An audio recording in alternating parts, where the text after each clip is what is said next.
We have in the past and currently been working with both people in the consumer electronics industry and people in the entertainment industry, as well as government agencies who have a variety of applications for being able to visualize and interact with large amounts of information. So I see this technology as spanning all of the domains in which we right now have 2D video displays, but providing powerful advantages for any of them. Now, people also come and say, oh, this isn't a full-sized person. You know, this is a little postcard-sized image on a desktop, and maybe next year it will be the size of my desktop computer monitor. And so we're also working on other kinds of three-dimensional displays that are bigger and are available sooner.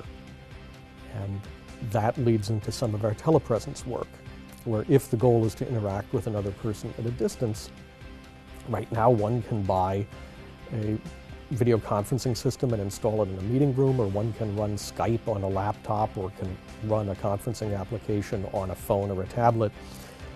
But there is this very strong sense that one is interacting with an image on a screen.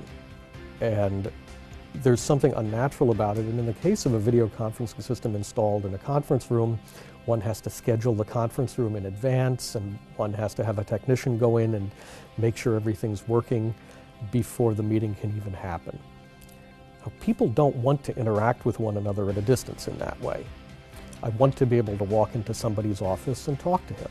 And in that case, there shouldn't be any setup, there shouldn't be any obvious technological artifact sitting there. So we've looked into how we can create a telepresence system that basically is part of someone's office chair, so that when he isn't in his office, he can still connect into his chair and appear there as if he is, and have a conversation with people coming in and see what's going on. And indeed, we've built that for the Media Lab's director, Joey Ito. And we first deployed a 2D version of that for Joey, and he can pop up in his office chair full size. And we're now in the process of making it 3D, and 3D no glasses with motion parallax, so that the viewpoint changes if one moves one's head while looking at Joey.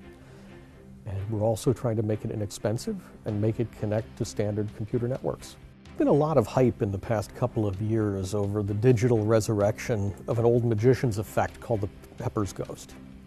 And so we have people like Al Gore appearing on stage even though he's thousands of miles away, and we have deceased performers being resurrected and appearing on stage. And there's something very, very natural about just having the presence of a person in a space where there seems to be no screen, there seems to be no edge, the person can move around naturally. And we're trying to do something similar for telepresence in an office, telepresence in a workspace, telepresence in a meeting room. And in that case, we don't want there to be any appearance that there's a screen at all. There's simply a chair and the person's in it, or there's a room and the person's walking around.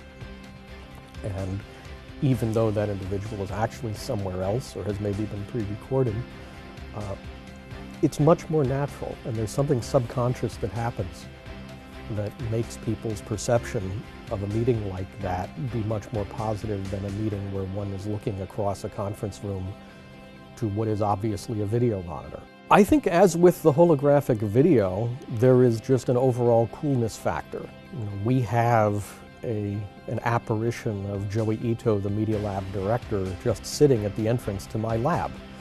And people walk down the hallway and suddenly stop and stare. And we know we've done something successful because people stop and stare and say, "What is that?"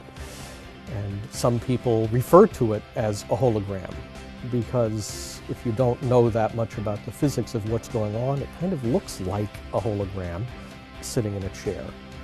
It doesn't have quite all of the advantages of a holographic display, but until we can make a holographic display that's 6 feet tall, we're going to be doing this kind of work as well. And we're learning some very important things about perceptual and human factors issues by working with these displays, trying to understand how people use them, what people would like to have in them, and how we can deploy them in more places. Well, I have to admit that we started this Pepper's Ghost work kind of as a one-off. So we said, let's just see if we can make a 3D Pepper's Ghost that's life-size. And we weren't sure we were going to use it for anything, but it seemed like a good experiment. And people came by and saw what we were doing and said, I want one of those.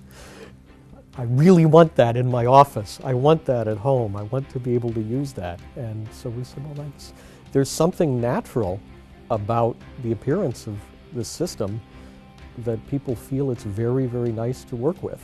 And so we said, let's turn this into a real project and not just a little experiment. And the more we do it, the more people ask us for. So that's a very powerful piece of feedback.